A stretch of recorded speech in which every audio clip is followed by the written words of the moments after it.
बातमी आहे कांदा उत्पादकांबाबतची। नाशिकचा कांदा उत्पादक शेतकरी पुन्हा एकदा मोठ्या संकटात सापडलाय।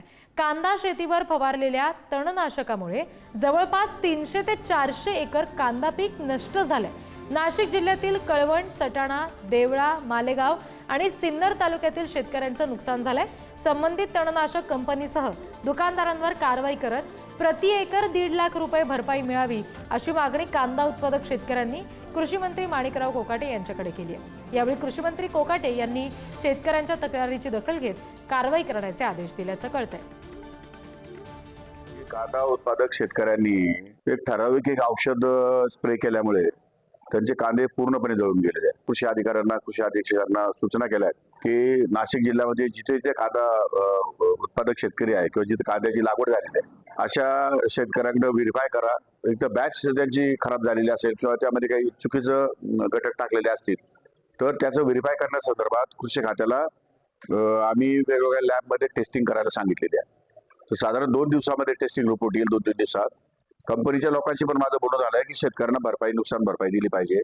त्या संदर्भात निगोशिएशन चालू आहे। 2-3 दिवसामध्ये त्याच्यावर निर्णय होईल। या सगळ्या संदर्भात आपण बोलणार आहोत। प्रतिनिधी किरण ताजणे सध्या आपल्याशी जोडले गेले त्यांच्याशी। किरण, कांदा उत्पादक शेतकऱ्यांची आता नेमकी आणखी काही मागणी आहे का आणि संबंधित कंपनीवर आता काय ऍक्शन घेतली गेलेली आहे?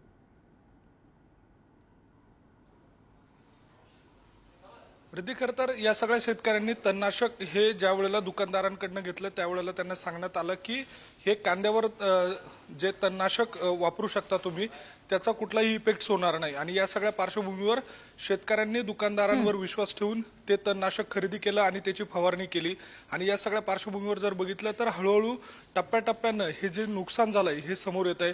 प्रामुख्यानं देवळा, सटाणा, मालेगाव, सिन्नर अशा भागांमध्ये हे तणनाशक विक्री झाल्याचं समोर आलेलं आहे। आणि यामध्ये जवळपास 300 ते 400 एकर कांदा शेतीचं नुकसान झाल्याचं समोर आलेलं आहे। आणि या सगळ्या पार्श्वभूमीवर शेतकऱ्यांनी कृषी मंत्र्यांकडे धाव घेतली होती। या सगळ्या पार्श्वभूमीवर कारवाईची मागणी करत भरपाई द्या अशा स्वरूपाची मागणी होती। याची तात्काळ दखल कृषी मंत्र्यांनी घेतलेली आहे। मात्र या दरम्यान कृषी मंत्र्यांनी एक शंका उपस्थित केलेली आहे। ती शंका म्हणजे सरकारी ज्या लॅब आहेत त्या मॅनेज होऊ शकतात, त्यामुळे 3 ते 4 ठिकाणी अशा वेगवेगळ्या स्वरूपाची तपासणी केली जाईल आणि त्यानंतर त्याचा अहवाल आल्यानंतर संबंधित कंपनीवर आणि दुकानदारांवर देखील कारवाई केली जाईल।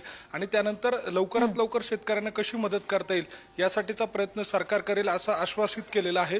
एकूणच जर बघितलं तर कांदा उत्पादक शेतकऱ्यांसाठी आधीच संकटाची सर्व स्थिती असताना पुन्हा एकदा हे नव्यानं संकट गुंगावतंय किंवा काही शेतकऱ्यांवर त्याची वेळ देखील आलेली आहे। त्यामुळे येत्या काळामध्ये सरकारी पातळीवर याची नेमकी काय दखल घेतली जाते, काय कारवाई केली जाते हे बघणं महत्त्वाचं असणार आहे। निश्चित। किरण, धन्यवाद दिलेल्या सगळ्या माहितीसाठी।